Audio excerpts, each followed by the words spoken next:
140 કરોડ દેશવાસીઓના મન કી બાત જાણી સરકારે અને પાકિસ્તાનને આપ્યો જડબાતોડ જવાબ સ્ટ્રાઇક કરીને। જી હા, નમસ્કાર, હું છું ધ્વનિ રોહિણી। એબીપી અસ્મિતાના સોશિયલ મીડિયા પ્લેટફોર્મ પર આપનું સ્વાગત છે।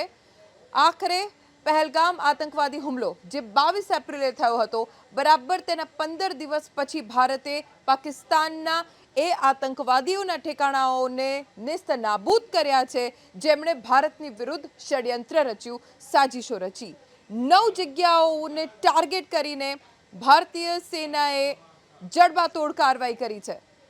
ભારતીય સેનાએ પાકિસ્તાનમાં ઘૂસીને કાર્યવાહી કરી છે અને 9 ઠેકાણાઓ કે જે આતંકવાદીઓના હતા તેને નેસ્તનાબૂદ કર્યા છે। કઈ છે આ 9 જગ્યાઓ જેને ટાર્ગેટ કરીને ભારતીય સેનાએ કાર્યવાહી કરી? પાકિસ્તાનમાં આવેલું બહાવલપુર, મુરીદકે, મુઝફ્ફરાબાદ, કોટલી, ગુલપુર, ભીંબર, ચકમરૂ અને સિયાલકોટ।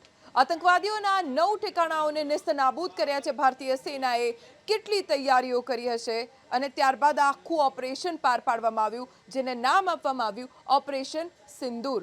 આપણે સૌ કોઈ જાણીએ છીએ કે 22 એપ્રિલના રોજ પહેલગામ આતંકવાદી હુમલો થયો જેમાં 26 લોકોના મૃત્યુ થઈ ગયા હતા। આતંકવાદીઓએ ધડાધડ અંધાધૂંધ ફાયરિંગ કર્યું અને ધર્મ પૂછીને માત્ર પુરુષોને મારી નાખવામાં આવ્યા।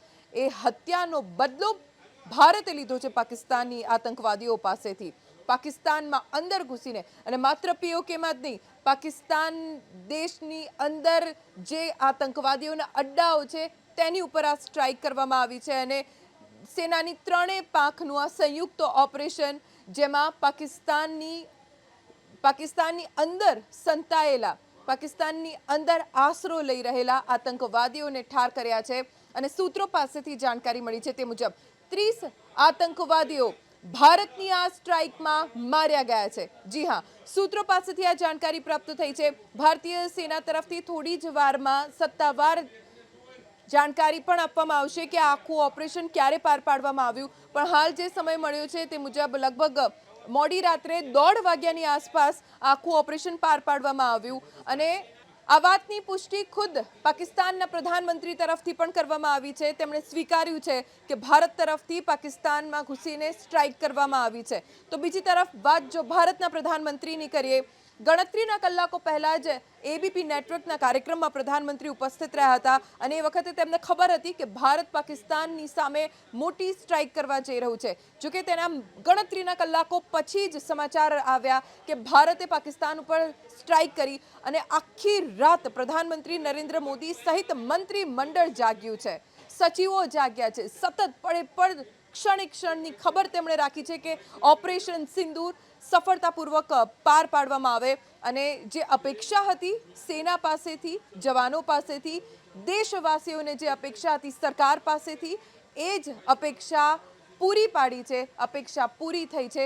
આપણે સૌ કોઈ પહેલગામ આતંકવાદી હુમલા પછી સતત એવું બોલી રહ્યા હતા કે સરકાર તરફથી કંઈક મોટું થવું જોઈએ, પાકિસ્તાનની સામે કંઈક મોટી કાર્યવાહી થવી જોઈએ અને એ જ થયું છે।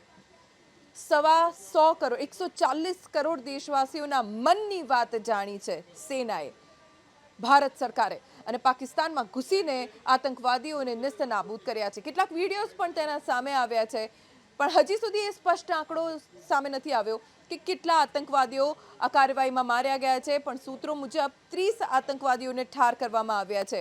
બીજી તરફ પાકિસ્તાન પૂરી રીતે બોખલાઈ ગયું છે। ભારતની આ સ્ટ્રાઇક પછી પાકિસ્તાન આર્મી તરફથી ફાયરિંગ થઈ રહ્યું છે। આમ તો સતત 12 દિવસથી પાકિસ્તાન તરફથી સીઝફાયરનું ઉલ્લંઘન થઈ રહ્યું હતું, પણ ભારત રાહ જોઈ રહ્યું હતું। આખરે ભારતને તક મળી અને મોડી રાત્રે 1:30 વાગે ભારતે પાકિસ્તાનને જડબાતોડ જવાબ આપ્યો।